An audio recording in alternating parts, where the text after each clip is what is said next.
Radhe Radhe friends, Janmashtami की हार्दिक शुभकामनाएं। आज की वीडियो में मैं आपको जन्माष्टमी की बहुत सरल पूजा विधि बताऊंगी। इसे भगवान विष्णु के 8वें अवतार भगवान कृष्ण के जन्म की खुशी में मनाया जाता है। इसे गोकुल अष्टमी के रूप में भी जाना जाता है। इस साल 7 सितंबर को कृष्ण जन्माष्टमी का पर्व मनाया जाएगा। भक्त इस शुभ दिन पर युवा कृष्ण, जिन्हें बाल गोपाल और लड्डू गोपाल के नाम से भी जाना जाता है। फ्रेंड्स, जन्माष्टमी की मुख्य पूजा जब लड्डू गोपाल का जन्म होता है तब की जाती है। सुबह जिस प्रकार आप हर रोज़ लड्डू गोपाल जी को उठाते हैं, भोग देते हैं, सेवा देते हैं, उसी प्रकार करेंगे। फ्रेंड्स, आप चाहें तो सुबह के समय भी लड्डू गोपाल जी को पंचामृत स्नान करा सकते हैं। रात को तो हमें लड्डू गोपाल जी को पंचामृत स्नान जरूर कराना है। जब शाम के लगभग 7 बज जाएंगे तो हमें लड्डू गोपाल को किसी भी कपड़े से ढक देंगे। उसके बाद एक खीरा और एक सिक्का लड्डू गोपाल जी के पास रख देंगे। तो देखिए, मैंने यहाँ पर लड्डू गोपाल जी को विराजमान कर लिया है।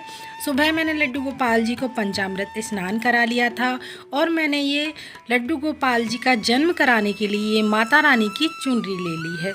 मैं इससे जन्म कराऊंगी। और देखिए, बहुत ही सरल विधि से लड्डू गोपाल की मैं ये जन्म कराने की प्रक्रिया बता रही हूँ आप लोगों को। और मैंने यहाँ पर खीरा ले लिया है और एक सिक्का ले लिया है। फ्रेंड्स, जन्माष्टमी पर खीरे का बहुत अधिक महत्व होता है। आप चाहें तो 2 खीरे भी रख सकते हैं, आप चाहें तो 1 खीरा भी रख सकते हैं। एक सिक्का रख देंगे। उसके बाद हमें लड्डू गोपाल जी को बार बार नहीं छूना है, ऐसे ही लड्डू गोपाल जी को रहने देना है। उसके बाद आप घर का कार्य कर लीजिएगा।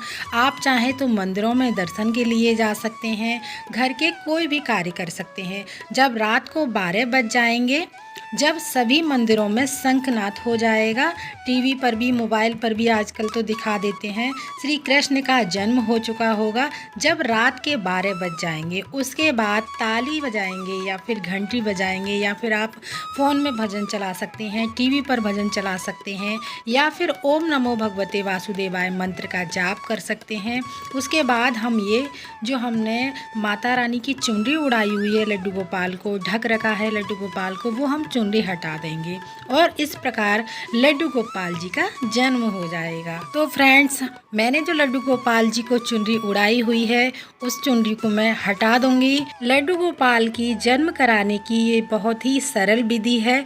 उसके बाद जो हमने खीरा रखा है लड्डू गोपाल के पास में, उसे सिक्के से कट कर देंगे, यानी इसे नाल छेदन बोला जाता है। तो इस तरीके से हम क्लॉकवाइज घुमाते हुए हम इस खीरे के डंठल को कट कर देंगे। तो आप यहाँ पर याद रखें, अगर आपको डंठल वाला खीरा मिल जाता है तो वो आप ले लीजिएगा। हमें उल्टा नहीं घुमाना है, जिस दिशा में घड़ी की सुई घूमती है उस दिशा में इसको घुमाते हुए कट करना है। और जो डंठल वाला हिस्सा है उसे कहीं भी किसी भी पौधे में मिट्टी के नीचे दबा देंगे। तो इस तरीके से क्लॉकवाइज घुमाते हुए हमने ये डंठल कट कर लिया है और इसको मिट्टी के गमले में, तुलसी के गमले में हम मिट्टी के नीचे दबा देंगे। और सिक्के में हमें अपने पास रख लेना है सिक्के को, और जो खीरा बचेगा उसे आप प्रसाद समझकर सभी घर के सदस्यों में बांट दीजिएगा। तो ये थी जन्म कराने की सरल विधि। अब हम लड्डू गोपाल जी को पंचामृत स्नान कराएंगे। यहीं पर लड्डू गोपाल जी को पंचामृत स्नान कराना है। तो देखिए, आप चाहें तो ये पूजा अपने मंदिर में ही कर सकते हैं, घर के मंदिर में कर सकते हैं। आप चाहें तो अलग से चौकी लगाकर भी कर सकते हैं। जैसे आपको सुविधा हो उस प्रकार आप लड्डू गोपाल जी की जन्माष्टमी मना सकते हैं। तो देखिए, मैंने यहाँ पर लड्डू गोपाल को पंचामृत स्नान कराने के लिए ये थाली ले ली है। आप कोई भी बर्तन ले लीजिएगा और उसमें तुलसी दल रख दिया है। मैं ज़्यादा पुष्प और चंदन से स्वास्तिक वगैरह नहीं बनाऊंगी, क्योंकि जब मैं लड्डू गोपाल को स्नान कराऊंगी तो वो पंचामृत बन जाएगा और उसको हम सभी घर के सदस्य ग्रहण करेंगे। तो इसलिए सिर्फ मैंने तुलसी दल रख करके लड्डू गोपाल को पंचामृत स्नान कराऊं। जब रात को लड्डू गोपाल जी का जन्म हो जाएगा उसके बाद ही हमें लड्डू गोपाल को पंचामृत स्नान ज़रूर कराना है। बर्तन में तुलसी का पत्ता रखकर लड्डू गोपाल जी को स्नान कराएंगे। छोटे से प्यारे से लड्डू गोपाल जी आ गए हैं। पहले लड्डू गोपाल जी को दूध से स्नान कराएंगे, उसके बाद दही से स्नान कराएंगे। लड्डू गोपाल जी को अच्छे से रगड़ रगड़ के मसल के हम इनको स्नान कराएंगे। लड्डू गोपाल जी का क्योंकि आज बर्थडे है, बहुत ही स्पेशल दिन है लड्डू गोपाल जी का। आज का दिन बहुत ही स्पेशल होता है लड्डू गोपाल जी के लिए और कृष्ण भक्तों के लिए भी। तो पंचामृत स्नान अवश्य कराइएगा।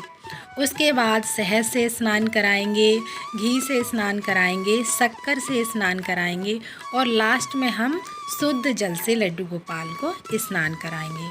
आप चाहें तो पांचों चीज़ों को यानी पंचामृत से स्नान करा सकते हैं। एक साथ उनको एक जगह ही आप एक बर्तन में मिक्स कर लीजिएगा, उसके बाद भी आप लड्डू गोपाल को स्नान करा सकते हैं। तो इस तरीके से, और आप चाहें तो सुबह के समय भी लड्डू गोपाल जी को पंचामृत स्नान करा सकते हैं, या आप सादा शुद्ध जल से लड्डू गोपाल जी को सुबह स्नान करा दीजिएगा और रात को पंचामृत स्नान अवश्य कराइएगा। लड्डू गोपाल जी को अच्छे से पोंछने के बाद सुंदर सा हम उनका श्रृंगार करेंगे। आज हमारे लड्डू गोपाल का जन्म हुआ है तो बहुत ही प्यारी सी स्माइल दे रहे हैं और बहुत ही क्यूट लगने वाले हैं आज की पोशाक में हमारे लड्डू गोपाल। तो इनके लिए कोशिश कीजिएगा। और लड्डू गोपाल जी का स्नान कराने के बाद में जो पंचामृत स्नान जो आपने कराया है उसे हमें फेंकना नहीं है, और ना ही आप रात्रि को तुलसी अथवा बाकी के पौधों में डाल सकते हैं।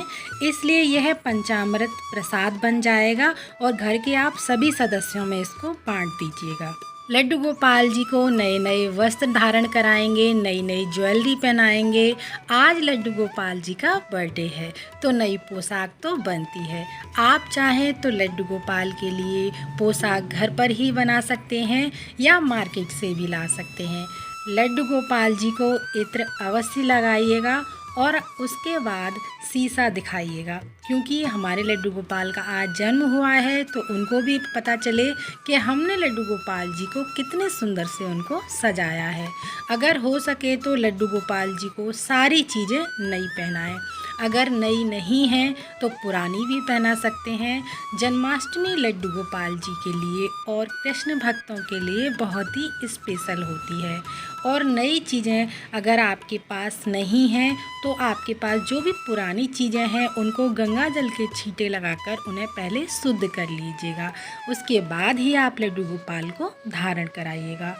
जो लड्डू गोपाल को आप पहना रहे हैं उनको शुद्ध करके ही पहनाएं अगर पुरानी चीज़ें हैं तो, और बाकी की आपकी अगर नई चीज़ें हैं तो लड्डू गोपाल को ऐसे ही पहना सकते हैं। और लड्डू गोपाल जी को चौकी पर विराजमान करेंगे। आप लड्डू गोपाल जी को जन्म के बाद रात को एक बार थोड़ी देर के लिए झूला अवश्य झुलाइएगा। अगर आपके पास झूला नहीं है तो आप किसी भी कपड़े से उसमें टोकरी लगा करके कहीं भी हैंग करके उसको बना सकते हैं और बहुत ही आराम से अपने लड्डू गोपाल जी को झूला झुलाइएगा। इस बात का ख्याल रखिएगा क्योंकि आपके लड्डू गोपाल बहुत ही नन्हे मुन्ने से और प्यारे से और छोटे से हैं, तो उनको बहुत सावधानी के साथ हमें झूला झुलाना है। लड्डू गोपाल को आप झूला जब भी झुलाएं, या तो आप पहले भोग से पहले लड्डू गोपाल जी को झूला झुला दें, या उनको भोग लगाने के बाद पूजा अर्चना करने के बाद लड्डू गोपाल को झूला झुलाएं। मैं यहाँ पर सारी प्रक्रिया करने के बाद ही लड्डू गोपाल को थोड़ी देर के लिए झूला झुलाऊंगी। मैं भोग लगा दूंगी, आरती पूजा कर लूँगी और इसी प्रकार हमें लड्डू गोपाल को और गौ माता को सेवा देनी है। तो मैं यहाँ पर पहले पूजा भोग आरती कर लूँगी और उसके बाद में लड्डू गोपाल को झूला पर विराजमान करूँगी। तो सबसे पहले घी का दीपक जला लेंगे, उसके बाद तुलसी समर्पित करेंगे, तिलक लगाएंगे, चंदन का तिलक लगाएंगे, रोली का तिलक लगाएंगे। इसी प्रकार गैया मैया को भी तिलक लगाएंगे, अक्षत अर्पित करेंगे, उसके बाद फूल समर्पित करेंगे और लड्डू गोपाल जी को खूब सारे फूलों से सजाएंगे।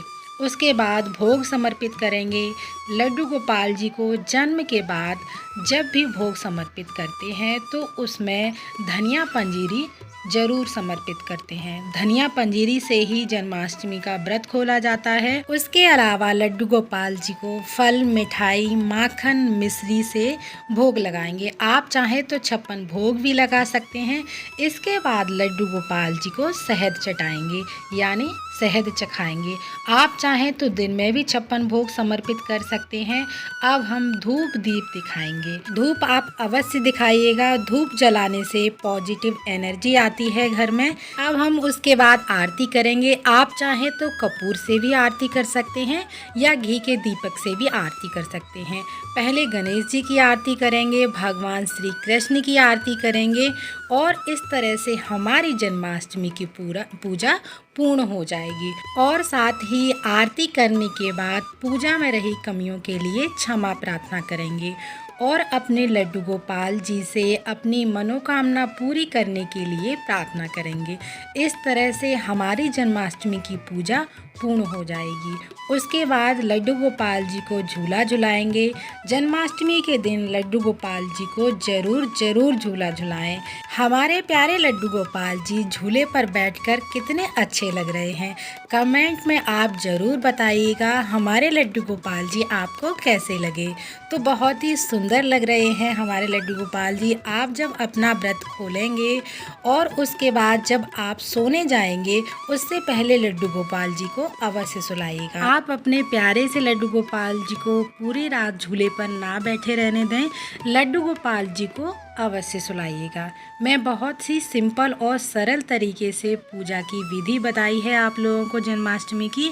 आप जन्माष्टमी की पूजा किस प्रकार करते हैं कमेंट में मुझे ज़रूर बताइएगा। और जन्माष्टमी की पूजा की वीडियो आपको पसंद आई हो तो वीडियो को लाइक ज़रूर कीजिएगा और साथ ही चैनल को सब्सक्राइब करना ना भूलिएगा। तो फ्रेंड्स, मिलते हैं अगली वीडियो में। तब तक के लिए आप सभी को मेरा राधे राधे, जय श्री कृष्णा।